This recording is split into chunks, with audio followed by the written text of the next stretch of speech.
Oi, turma do livro Alânia, Áureo Gonçalves, no capítulo 16, Alegre Constatação. Vários meses se passaram e os encontros com Lauren aconteciam ao menos 2 vezes por semana. Dependendo do meu estado de espírito, havia períodos dos quais nos encontrávamos diariamente. O meu progresso era surpreendente, embora ainda continuasse sentindo angústia e tristeza, por vezes acompanhadas de uma apatia muito incômoda. Porém, já havia conseguido assimilar a questão primordial: estava vivo. Mesmo após a destruição do meu corpo físico, que eu mesmo provoquei, embora já estivesse muito debilitado à época. Também já havia melhorado bastante do complexo de culpa que se seguiu à constatação de que embasei toda a minha atividade acadêmica e literária em sofismas materialistas, induzindo milhares de leitores a uma visão distorcida da realidade. Para minha profunda tristeza, já havia tomado conhecimento de que 3 jovens tinham cometido suicídio por influência direta de meus livros. Essa revelação teve impacto muito grande em meu psiquismo, implicando em várias semanas de terapia intensiva com a dedicada Lauren e outros profissionais que auxiliavam. Lauren me explicou que, passada a fase inicial, marcada por arrependimento e remorso, a nossa própria consciência nos cobra a reparação do mal praticado como forma de readquirirmos relativa paz interior. Não obstante, ainda haveria de continuar a expiar, ou seja, continuar lidando com todo o sofrimento moral e físico decorrentes de meus atos equivocados. Ainda não tinha a menor ideia do que aconteceria em tão pouco tempo, de que forma eu poderia me reerguer. Muitas vezes, um pessimismo sufocante tomava conta de minhas conjecturas, tendência que me acompanhava desde muito jovem e contribuiu para que eu enxergasse o mundo de uma forma tão descrente. Simplesmente não conseguia acreditar que tudo caminhava para níveis superiores de evolução, conforme Dr. Fergus havia me explicado em certa ocasião, quando me surpreendeu em tamanha atmosfera de descrença que se sentiu na obrigação de intervir. O dedicado médico me explicou que essa forma de enxergar o mundo é um traço bem característico da minha personalidade. Aconselhou-me a lutar contra isso diariamente, por meio de preces, leituras, afirmações positivas, contato com a natureza e terapia ocupacional, dentre outras atividades. Na verdade, eu ainda apresentava um quadro depressivo, transtorno mental, que já me acompanhava desde a adolescência na Polônia, e o médico não deixou essa questão de lado. Precisamos continuar o tratamento da depressão por tempo indeterminado. Atualmente, a psiquiatria moderna enquadra esse tipo de transtorno como um mero desequilíbrio de neurotransmissores cerebrais, com o consequente aparecimento de sintomas como tristeza, apatia, perda de capacidade de sentir prazer, dentre outros. Tomam o efeito pela causa. No entanto, será que tudo o que somos é secretado por nosso cérebro? Ou será que temos um cérebro que apenas expressa temporariamente os dons de nossa verdadeira essência de seres espirituais? Uma vanguarda de estudiosos já começa a desvendar as raízes profundas da depressão e de outros transtornos mentais. São claramente doenças da alma. O deprimido, por exemplo, geralmente tem muita dificuldade em se aceitar como é e de aceitar a realidade à sua volta. Gostaria de me sentir melhor, doutor. Respondi melancolicamente. O tratamento vai fazer você melhorar, com certeza. Porém, o esforço é necessário a qualquer tentativa de ascensão. É preciso trabalhar aspectos de sua personalidade, posturas mentais, sentimentos, visão de mundo, enfim, tudo o que colabora para a emissão de energias deletérias que desorganizam energeticamente o organismo. A psicoterapia e outras técnicas irão ajudar muito, mas não será tarefa fácil, pois você já apresentou comportamentos semelhantes em outras experiências na Terra, e em algumas delas também cometeu suicídio. A informação nova de que já havia cometido esse ato extremo Outras vezes me fez permanecer em silêncio e levar as mãos à cabeça. Porém, continuei ouvindo. Não menos importante, você precisa realizar e viver experiências positivas, galgadas em vivências de trabalho, aprendizado e socialização. Mas tenha confiança, amigo. Deus nos sustenta em nosso reerguimento. Muitas oportunidades de crescimento virão. Reencarnar, por exemplo, é o principal recurso de imersão para que nos vejamos compelidos a mobilizar todo o nosso potencial. Isso faz com que lentamente desabrochem os nossos talentos. Talvez percebendo que já havia me dado informações demais para um dia, Dr. Fergus, tocando meus ombros e olhando diretamente em meus olhos, disse de modo enfático: precisamos desenvolver nossa fé. E não digo isso no sentido de crer, mas no sentido de ter certeza. Uma sólida e alegre constatação de que vivemos num universo governado por uma inteligência suprema e amorosa, que nos conduz ao crescimento. Um dia, Lucas, quando já houvermos aprendido a nos comportar, pensar e sentir em plena harmonia com as leis divinas, atuaremos como auxiliares diretos de Deus, cooperando com a harmonia universal. Seremos responsáveis por coletividades e missões grandiosas numa aventura inimaginável. Veja que, atualmente, já podemos cooperar na criação, mas numa escala equivalente ao nosso grau de amadurecimento. Então, filho, acredite, pois um dia você será senhor de galáxias inteiras. Como assim, doutor? Indaguei, sem conseguir sentir muito entusiasmo, em contraste com o brilho que percebia nos olhos do companheiro. Nós somos seres que caminham indefinidamente para patamares superiores de evolução.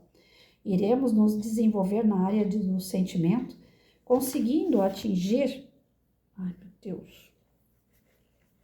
Eu tô com um problema sério de rinite, gente. Tá pegando aqui em cima. Desculpa aí. Nós somos seres que caminham indefinidamente para patamares superiores de evolução. Iremos nos desenvolver na área do sentimento, conseguindo atingir a hoje utópica realização do amor incondicional, que se dirige não apenas a algumas pessoas próximas, mas tudo aquilo que vive em nossa volta. Esse amor se irradiará de nós naturalmente, como um perfume que se espraia de uma flor impactando a todos. Veja que o amor é uma força da natureza. Os átomos das substâncias inorgânicas também precisam se afinar para produzirem coesão molecular. Assim como os grandes astros planetários e estrelas possuem interações gravitacionais equacionadas, ao nível das criaturas humanas é justamente o amor, essa força de harmonia e felicidade. Eu nunca havia ouvido alguém falar de amor naquela perspectiva cósmica, e o doutor estava inspirado porque não parou aí. Desenvolveremos também nossa sensibilidade, o que nos levará a níveis de expressão artística que não podemos imaginar. Outros sentidos surgirão, além dos que conhecemos hoje. Tato, visão, audição, paladar e olfato. A mediunidade, por exemplo, é o exemplo de um sexto sentido que aos poucos desenvolveremos plenamente, colocando-nos em contato intenso com planos espirituais mais sutis. Dr. Fergus fez uma breve interrupção para checar algum dispositivo eletrônico em seu bolso. Fechou os olhos por alguns segundos, estaria se comunicando telepaticamente e continuou. Também galgaremos os degraus da escala do conhecimento. Aos poucos, dominaremos todas as ciências exatas humanas e biológicas. Temos ainda muito que explorar em matéria de conexões cerebrais, a fim de utilizarmos nossos cérebros em todo o seu potencial. Crescendo, estaremos cada vez mais aptos a realizar grandes obras e missões na gloriosa criação divina. Nosso livre-arbítrio não terá restrição alguma, pois aprenderemos a jamais nos expressar em desacordo com as leis de Deus, seja por meio de ações, pensamentos ou sentimentos. Naturalmente, nossas responsabilidades crescerão à medida que formos realizando e construindo tarefas menores, mas não menos importantes. E assim, Lucas, começamos a compreender o nosso destino, embora de maneira ainda pálida. Se já tivéssemos conseguido compreendê-lo com o coração, viveríamos muito mais tranquilos e felizes. Não tenho a menor dúvida. Eu poderia ouvi-lo o dia inteiro. Sua voz me envolvia numa energia de força e coragem, mas Dr. Fergus teve de atender outros pacientes que demandavam atenção imediata e encerrou a explicação. No dia que tivemos essa conversa memorável, lembrei-me de um amigo de infância que sempre tentava me convencer de que Deus existia, mas a quem, infelizmente, nunca dei muita atenção. Otton, onde ele está? Onde ele estaria? Inúmeras vezes traváramos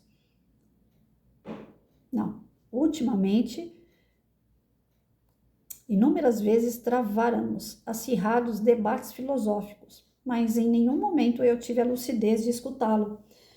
Preocupava-me apenas com a vaidosa demonstração de saber intelectual. Eu já estava realmente com muita vontade de rever pessoas com as quais convivi.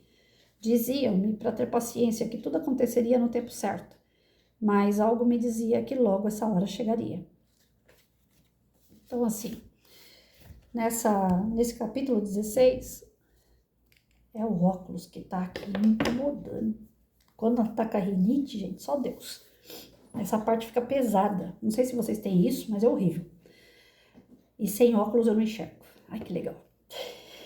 A letrinha, às vezes não dá para enxergar. Então, assim, Lucas, ele consegue entender nesse capítulo que ele é um espírito. Que ele sobreviveu à morte física porque ele é um espírito eterno.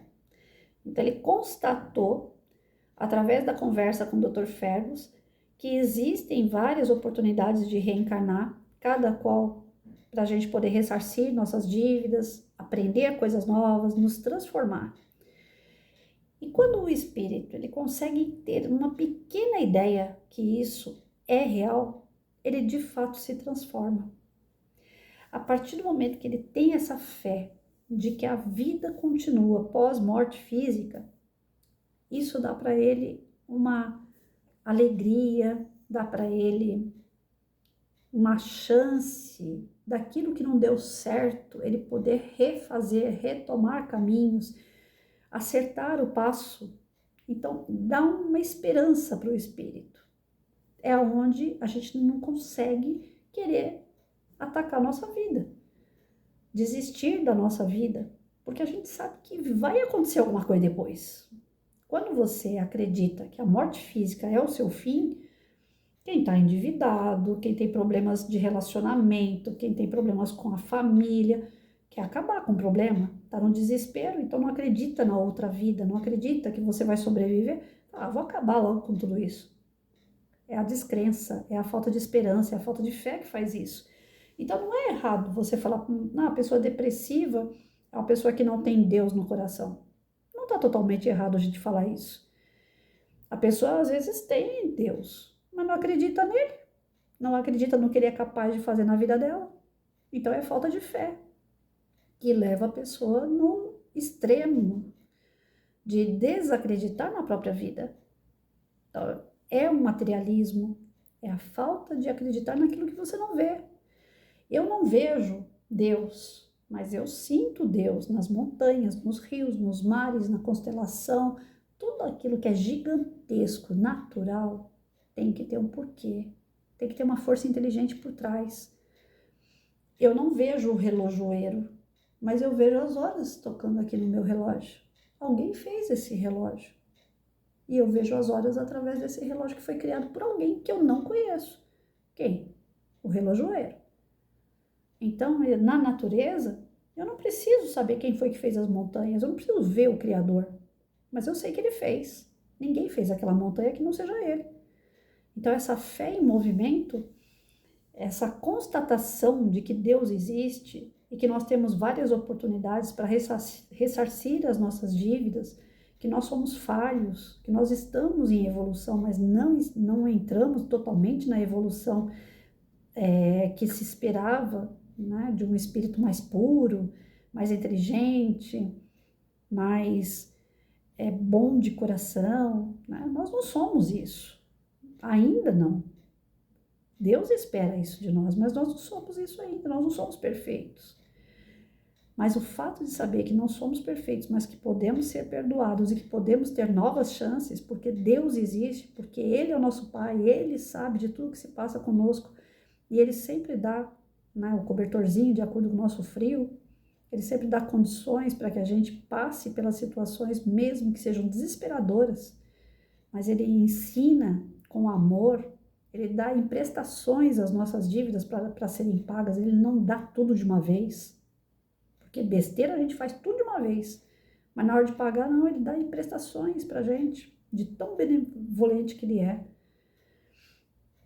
E quando você entra nessa constatação de que você não está sozinho, de que Deus te ampara, de que existem os porquês das situações ruins, das diversidades, das adversidades, a vida se torna mais leve.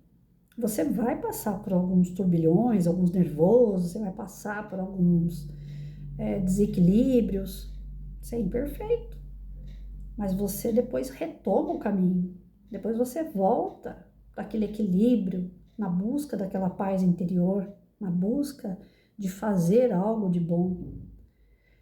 Então, aqui ele mostra para a gente que nós estamos nesse trajeto, nós estamos passando por essa jornada de transformação total, desde a parte intelectual e principalmente desse lado emocional, desse lado espiritual, onde ele fala que nós vamos ter, além dos 5 sentidos que são da carne, nós vamos ter mais aguçado ainda o sexto, que é o espiritual.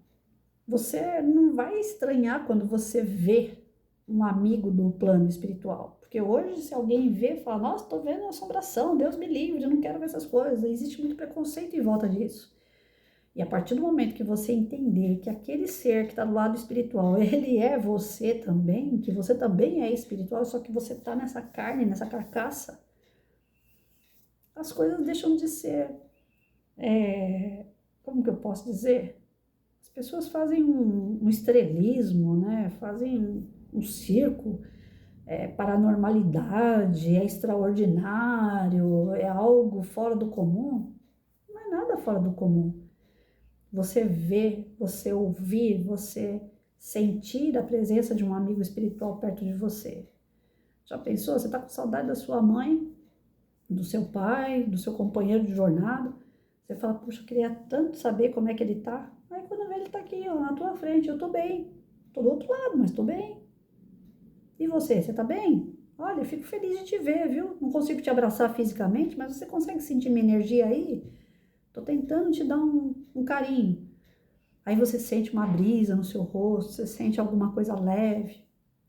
Quem assistiu o Ghost lá, né, é um pouco florido, mas tem aquele momento ali em que a médium incorpora o espírito que está do outro lado e a médium abraça o rapaz e ele sente a energia da esposa dele na médium.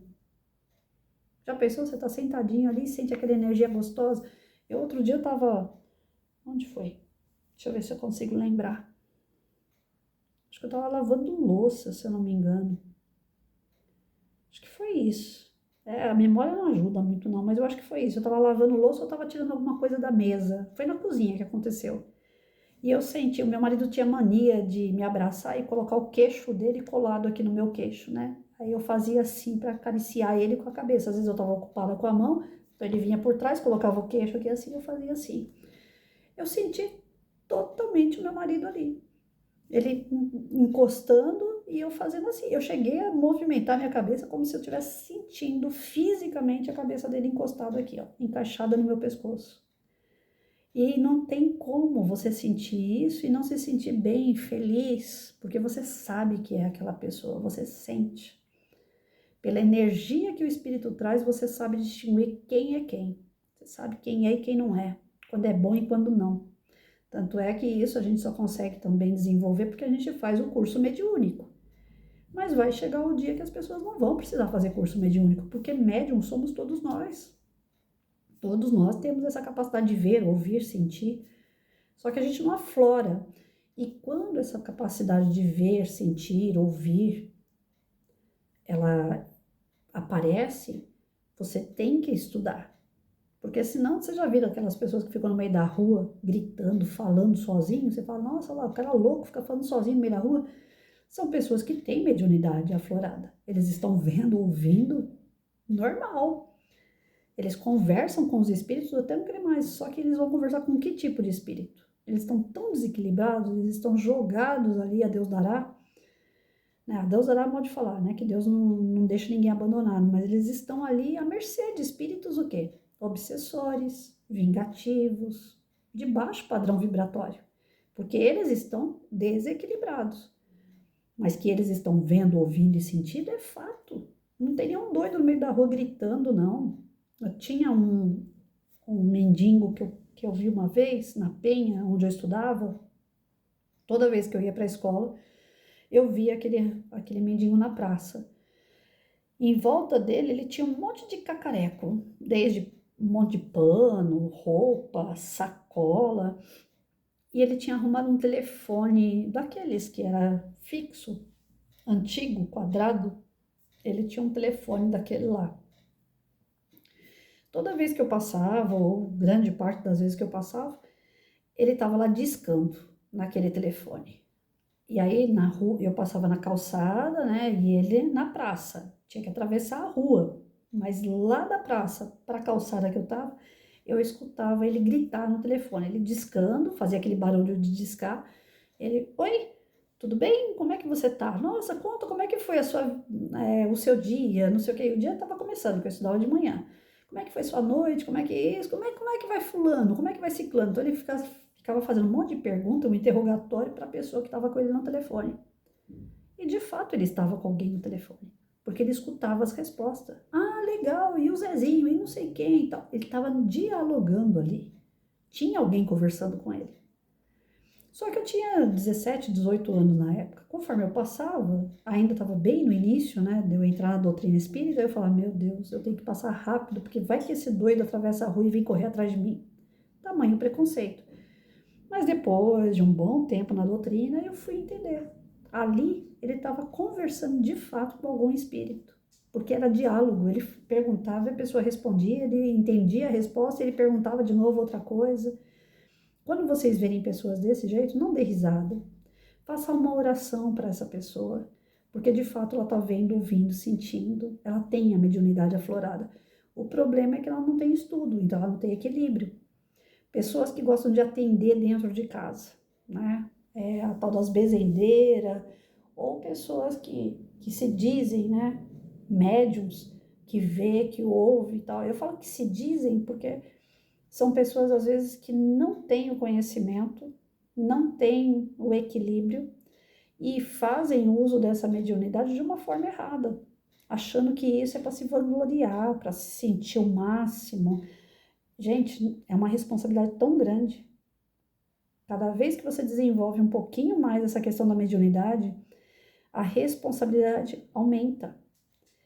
Então, tudo e qualquer coisa que você falar para alguém, olha, eu ouvi aqui um espírito me dizer que você isso, se você der pitaco na vida de alguém usando a espiritualidade, isso pode ser tão grave, mas tão grave que vocês não têm ideia.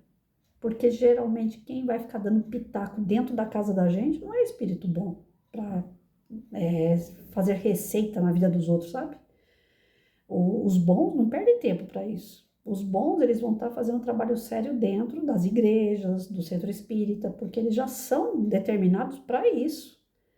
Eles não vão na casa da gente para fazer trabalho. Então, na casa da gente não é lugar para trabalho. É diferente assim, do tipo, Patrícia essa noite sonhou com o Carlos, e o Carlos estava num ônibus que capotou. Então, se eu conheço o Carlos, se eu sei quem é essa pessoa, e eu sonhei que o ônibus dele capotou, pode ser um aviso? Pode ser um aviso. Eu estava sonhando, algum espírito veio no meu sonho para dar o recado. Não fui eu que fui buscar. Então, é diferente. Tem pessoas que estão acordadas. Ah, eu tô sentindo aqui que o espírito tá aqui do lado, tá falando que, Patrícia, você vai cair da ponte. A gente, quando está acordado, o nosso espírito ele não está em total vigilância, ligado a Deus, como ele está dormindo, por incrível que pareça. Porque dormindo a gente faz nossa oração, nosso corpo descansa, nossa mente, o nosso espírito fica mais aberto para o lado espiritual. Mas quando a gente está fisicamente acordado, o nosso espírito ele também está ligado a físico, à matéria. Então ele acaba sendo impressionado por algumas coisas. Isso pode haver uma confusão e você dá um recado errado dizendo que é espiritual e na verdade é uma impressão material, física. Então a gente tem que tomar muito cuidado. Isso daí requer estudo, requer você entrar num local e ter o seu dia, a sua hora marcada para poder pegar seu livrinho, livro dos espíritos, livro dos médiuns, Evangelho segundo o Espiritismo, né, para poder ter um mínimo de conhecimento, para não falar besteira, porque tem gente que fala muita besteira. Ah, depois que eu fui na doutrina espírita, agora mais do que nunca eu vejo espírito. Ah, e agora eu falo com o espírito. Ah, o espírito veio aqui e falou não sei o que para mim. Para, nem tudo é isso. Não é tudo assim, não é desse jeito. Mas que nós vamos alcançar esse momento em que tanto faz você estar do lado físico ou do lado espiritual, uma comunicação direta em todos os lugares, isso vai ocorrer. Mas para isso você tem que estar num patamar melhor. Agora você todo lascado, todo cheio de débito. Quem é que vai ficar aqui conversando com você? Qual é o espírito superior que tem tempo para ficar vendo as besteiras que você faz? O mais que você vai conseguir é o seu anjo de guarda, que é um pouquinho melhor do que você no grau de evolução. Não pense que o anjo de guarda também é um Chico Xavier, não. A gente tem um cara que tá ali, ó, às vezes é um ente da família, de algumas encarnações juntos, um amigo muito próximo, que fala, coitada da Patrícia, eu vou ficar do lado dessa doida aí, porque ninguém nem quer ficar com ela. Então eu mesmo me prontifico. Aí é um cara que, numa outra encarnação, a gente estudou junto, a gente tinha uma afinidade, e ele tem um moral um pouquinho maior, então ele fica aqui perto de mim. Mas aí tem gente que já fala que o espírito de luz dele é extremamente de luz, que já vem de tal galáxia. Tem um pessoal que viaja na maionese.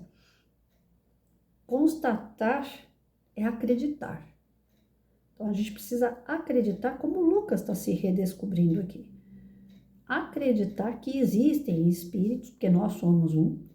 Acreditar que nós somos capazes de nos desenvolver, de atingir um grau maior através das transformações do planeta, transformações íntimas, do nosso burilamento, da nossa busca pela melhora espiritual e emocional, pelo equilíbrio nosso. Então, constatar significa acreditar. Nós precisamos ter essa fé, até para a gente não cometer erros como o Lucas cometeu e ainda incentivou pessoas a cometer também. O fim da vida física, porque já que eu não consigo resolver meus problemas, lasque-se. Não, eu não consigo resolver, mas eu tenho que achar um jeito de resolver. A morte não existe, ponto. Então não adianta nem pensar nisso, eu tenho que pensar em resolver o problema de alguma forma. Nem que eu tenha que correr desse problema, fugir, ser covarde dele, deixar, é uma família que está em briga constante, é droga, é bebida naquela família, eu não quero fazer parte de tudo aquilo, então eu vou ser covarde, eu vou sair daquele meio, mas eu vou viver em outro. Eu não vou me matar porque tá todo mundo se matando, né? Então, a gente ter uma constatação, uma fé, uma crença, sabe? Você apostar suas fichas em tudo que você está fazendo, de que no final vai dar certo, no final vai dar. O meu pai, ele passou por transplante de válvula no coração, errou pra caramba, errou demais na vida dele, mas ele fez um transplante de válvula e continuou fumando. Aí o médico virou para ele e falou, olha, isso aqui é teu pulmão, mostrou a chapa. Você vai continuar fumando? Você vai ter que voltar aqui, nós vamos ter que transplantar de novo teu coração. Porque não vai durar muito essa válvula. Essa válvula que você tem, alguém precisou morrer para a gente tirar a válvula dessa pessoa e te dar. Não tem essa sorte tantas vezes. Se numa próxima você não conseguir uma pessoa, a próxima válvula que vai ser colocada é mecânica. A humana dura 10 anos no corpo. Vai precisar reparar. A mecânica não dura 5. Aí meu pai ainda ficou fumando por um tempo e tal, até que parou. Mas o meu pai, ele passou por uns perrengues tão grandes em relação à saúde dele, que quando foi chegando mais para frente, teve o problema da válvula novamente. Ele teve que fazer cirurgia e colocar mecânica, porque ele não teve a segunda sorte de ter uma humana que durasse mais. A cirurgia dele durou em torno de 5 horas. Ele teve 3 paradas cardíacas na mesa. Quase que meu pai não volta. Ele sofreu pra caramba, ele só podia tomar 500 ml de líquido por dia no finalzinho das contas. Pensa o que é tomar 500 ml de líquido, contando esse líquido dentro do alimento, dentro de suco, de água, não era só ml de bebida. Dentro da comida também tem líquido. E ele já tinha que descartar parte desses 500 ml na comida. Mineiro, que adora comer, que adora beber. Bom, ele foi sofrendo, sofrendo, e eu olhava para o meu pai e falei, caramba, pai, tá passando cada vez mais uns perrengues, né? Ele falou, mas eu fiz por merecer, eu castiguei meu corpo. Mas no final, filha, tudo dá certo. Ele tinha aquilo como convicção. Ele falava, no final vai dar tudo certo.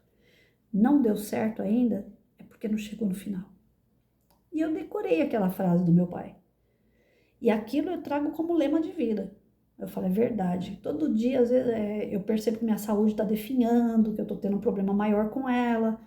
Mas o meu pai dizia que no final tudo vai dar certo. É que não chegou no final. Então vamos acreditar. O final não vai chegar.